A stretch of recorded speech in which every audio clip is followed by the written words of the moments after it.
11 704,91 €, c'est le montant des loyers cumulés pour juin 2016 pour les 6 appartements que nous exploitons en location courte durée.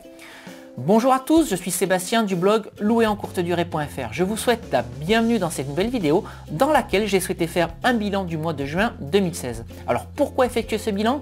Tout simplement parce que ce mois est un mois particulier puisque c'est un mois qui a accueilli la compétition d'Euro de football. Et la ville dans laquelle je me trouve, Toulouse, a accueilli des matchs de la compétition.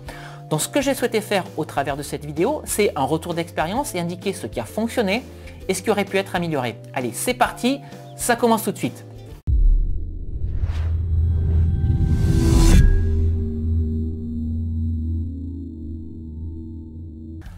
Alors bien évidemment, ce qui a fonctionné, c'est le montant total du chiffre d'affaires ou si vous préférez, le loyer. Sur la période, nous avons encaissé 11 704,91 € sur les 6 appartements. Alors comment se découpe ce chiffre d'affaires? Écoutez, je l'ai sous les yeux.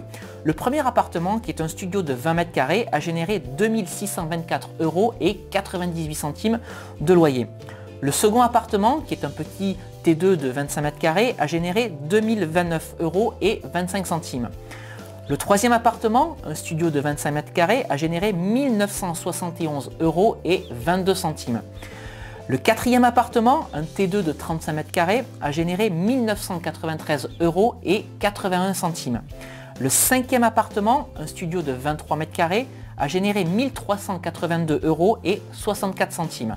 Et enfin, le dernier appartement, un studio de 25 mètres carrés, a quant à lui généré 1703,04 €. Donc un gros chiffre d'affaires pour ce mois de juin 2016 qui est un premier bilan positif. Le second bilan positif, c'est que j'ai pu générer sur ce mois-ci du surbooking maîtrisé. Alors ce que j'appelle moi le surbooking maîtrisé, c'est le fait de pouvoir relouer des dates suite à l'annulation d'un client. Et c'est ce qui s'est passé dernièrement.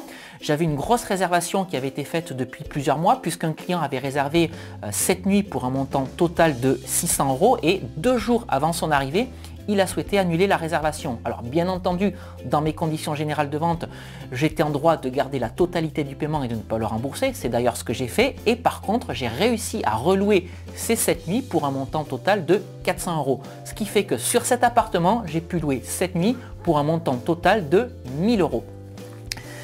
Alors qu'est-ce qui aurait pu être amélioré au cours de cette période de l'euro? Tout simplement, dans un premier temps, mes conditions générales de vente. Alors ce qu'il faut savoir, c'est que le tirage au sort de la compétition a été effectué en décembre 2015. Et à l'époque, j'avais gardé mes conditions générales de vente standard. C'est-à-dire que les clients étaient en capacité d'annuler leur réservation jusqu'à 60 jours avant leur arrivée. Alors ce qui s'est passé, c'est que au moment du tirage au sort, j'ai eu tout un tas de réservations, donc tous mes appartements ont été bookés. Par contre, dans les jours et dans les semaines qui ont suivi, j'ai eu tout un tas d'annulations, de réservations, d'annulations, de réservations, d'annulations, etc., etc. Et ça, je peux tout à fait le comprendre et je vais vous expliquer pourquoi. Tout simplement parce qu'au moment du tirage au sort, les supporters se sont précipités sur les locations saisonnières ou sur les chambres d'hôtel pour être certains d'avoir un logement.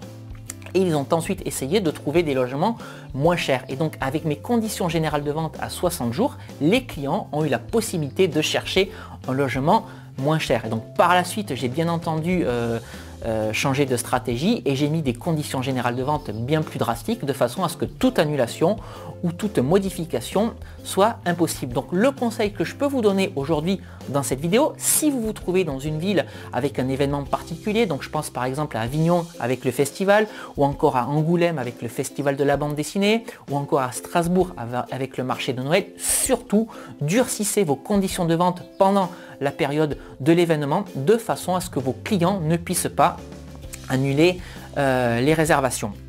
Ensuite, ce que j'aurais pu améliorer, c'est ma stratégie sur les prix. En effet, dans un premier temps, j'avais multiplié les prix de mes nuits par 3 sur la période, c'est-à-dire j'avais multiplié les nuits par 3 du 1er juin au 30 juin. Et bien évidemment, c'était une très mauvaise stratégie parce que les clients qui venaient à Toulouse pour des raisons professionnelles ou touristiques et non pas pour l'euro n'étaient pas prêts à payer 150 € la nuit. Et donc la conséquence de tout ça, c'est que j'ai eu du mal à remplir, ou en tout cas j'ai été moins rapide à remplir mon calendrier sur les périodes qui ne concernaient pas les matchs. Alors bien entendu, je suis revenu à quelque chose de plus raisonnable et j'ai multiplié le prix de mes nuits par 3, uniquement les veilles, les jours et les lendemains de match. Ensuite, ce que j'aurais pu améliorer, c'est ma façon d'être plus vigilant sur les prix. Je vais vous expliquer pourquoi. Jusqu'à début 2016, je travaillais avec un channel manager qui s'appelle Xotelia et que j'ai souhaité quitter parce que je n'étais pas satisfait de la prestation. Mais ce qu'il faut quand même dire, c'est que jusque fin 2015, je travaillais avec ce channel manager et donc tous les prix de la compétition de l'Euro avaient été paramétrés sur cette plateforme, donc sur ce channel manager. Et lorsque j'ai quitté le channel manager, tous les prix de la compétition ont suivi, sauf les prix de la plateforme Outstrip qui sont revenus à des tarifs standards. Ce qui fait qu'un Anglais a pu venir pendant la période de l'Euro en louant 2 nuits à 55 € au lieu de louer les nuits à 150 €. Donc j'ai finalement perdu 100 € par nuit, donc 200 € au global, ce qui aurait pu être évité si j'avais été plus vigilant en quittant la plateforme Xotelia et en m'assurant que les prix des nuits de l'Euro avaient été transférés sur la plateforme Outstrip. Ensuite, il m'était également arrivé une anecdote avec des Tchèques, et ça j'en ai parlé dans une précédente vidéo, c'est-à-dire que ce sont 2 Tchèques qui avaient réservé mon appartement, un studio de 20 mètres carrés, en étant persuadés qu'ils avaient loué un logement plus grand qui contenait 2 chambres et 2 lits. Et donc au moment du check-in, je voyais qu'ils n'étaient pas très satisfaits de l'appartement. Je leur ai donc demandé s'ils souhaitaient rester ou quitter. Ils m'ont indiqué qu'ils souhaitaient rester dans l'appartement. Mais lorsque je suis revenu dans l'appartement au moment de la sortie des lieux, je me suis aperçu qu'ils n'étaient jamais restés dans l'appartement, qu'ils n'avaient pas passé une seule nuit. Et donc moi, ce que j'aurais dû faire, c'est m'assurer que ces personnes avaient bien quitté les lieux de façon à pouvoir réouvrir les nuits à la vente, d'autant plus que j'avais de la demande et que j'ai refusé des voyageurs. Donc j'aurais pu relouer ces 3 nuits 150 € chacune pour un montant total de 450 €. Donc là encore une fois, j'ai perdu 450 € pendant la période de la compétition. Je voulais également vous faire part d'un constat durant cette période de l'Euro. Sur cette période, 3 canaux de vente principaux m'ont généré tout mon chiffre d'affaires. Ces 3 canaux de vente sont Booking, Airbnb et Outstrip. Alors Outstrip, je vais tout de suite éliminer parce que ça concerne l'Anglais qui est venu chez moi, qui a réussi à passer entre les mailles du filet et à réserver des nuits à 55 €. Les nuits Airbnb sont des nuits qui ont été vendues à des personnes en déplacement touristique sur Toulouse, mais qui n'avaient rien à voir avec l'Euro. Et par contre, Booking a généré toutes les nuits vendues pour la compétition, ce qui fait que Booking a généré 98% du chiffre d'affaires du mois de juin 2016. Donc si je dois vous donner un conseil ou un second conseil dans cette vidéo, c'est surtout inscrivez-vous à la plateforme Booking si vous souhaitez faire de la location courte durée ou de la location saisonnière. Je vous l'ai déjà dit, je vous le redis dans cette vidéo et je vous le redirai encore. Ce que j'ai pu également constater, c'est que les commentaires des clients ont été plus durs, moins tendres sur les plateformes. Et ça, je peux encore une fois tout à fait le comprendre parce que les prix des nuits ont été multipliés par 3 alors que les prestations des appartements sont restées les mêmes. Donc ça, évidemment, ça fait partie du jeu. C'est un petit peu décevant, mais je vais quand même avouer que j'ai bien profité de la période Euro, donc je ne vais pas non plus me plaindre. Ensuite, ce que je voulais vous faire part, c'est que je n'ai eu aucune casse dans les appartements. Ça, c'était l'une de mes principales craintes parce qu'entre l'excitation, les supporters et l'alcool, je m'étais dit que j'allais avoir des soucis dans les appartements et tout s'est bien passé. Tout le monde a respecté les lieux, donc ça, c'est vraiment quelque chose de très positif.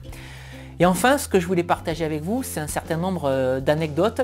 J'ai notamment reçu un Russe pour une nuit qui est arrivé dans l'appartement sans valise, sans rien du tout, juste avec une bière à la main. Alors pour la petite histoire, c'est quelqu'un qui est parti avec la clé, qui a oublié de me la rendre et donc j'ai pris sur sa caution 150 € de façon à pouvoir changer le barillet de la serrure, refaire 4 jeux de clés et racheter un vigic auprès du syndic pour ouvrir la porte de l'immeuble. On a également eu l'occasion de recevoir un Hongrois, et ça je tiens à le souligner, quelqu'un de très sympathique qui nous a rapporté une spécialité du pays, donc on la boira en pensant à lui. Et ce que je voulais également souligner, c'est le premier appartement que j'ai acheté, mon premier investissement locatif, qui est un studio de 20 mètres carrés au centre-ville de Toulouse, qui a généré plus de 2600 € de loyer sur la période. Et ça, je tiens vraiment à le souligner pour l'anecdote, parce que c'est un appartement que je louais il y a encore 2 ans à une étudiante au tarif de 450 €. Donc comment passer de 450 € de loyer à plus de 2600 € de loyer avec le même appartement? Faites de la location courte durée et boostez votre location courte durée en augmentant vos prix avec des événements particuliers. Donc finalement, qu'est-ce que je peux retenir de cette compétition? C'est que le bilan est plutôt positif. J'ai bien profité de la période.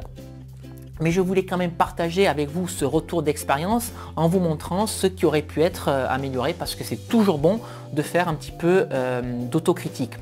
Si je dois donc vous donner un conseil dans cette vidéo, ou plusieurs conseils même, c'est inscrivez-vous sur Booking, surtout durcissez vos conditions générales de vente et augmentez vos prix sur les périodes à forte demande dans la ville dans laquelle se trouvent vos appartements.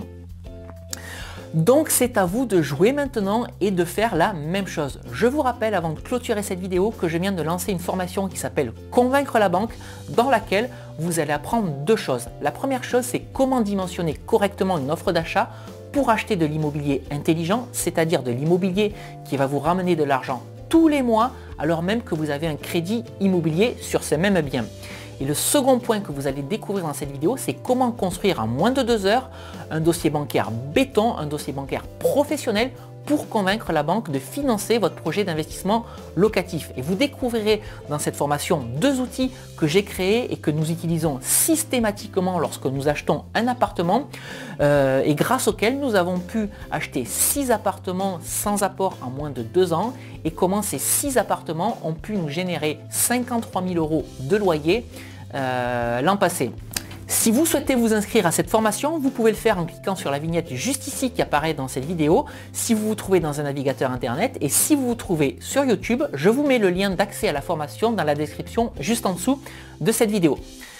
Si vous souhaitez davantage de conseils, d'astuces, de retours d'expérience sur la location courte durée, je vous rappelle que vous pouvez me suivre sur mon blog louerencourtedurée.fr et que vous avez également la possibilité de vous abonner gratuitement à ma chaîne YouTube en cliquant sur le bouton juste ici. Avant de vous quitter, je voulais également vous dire que si vous aussi vous avez accueilli l'Euro 2016 dans la ville dans laquelle vous faites de la location courte durée, n'hésitez pas à m'indiquer dans les commentaires ci-dessous comment ça s'est passé et n'hésitez pas non plus à raconter les anecdotes de cette compétition. Je vais donc vous laisser et je vous dis à très bientôt pour une nouvelle vidéo. Ciao!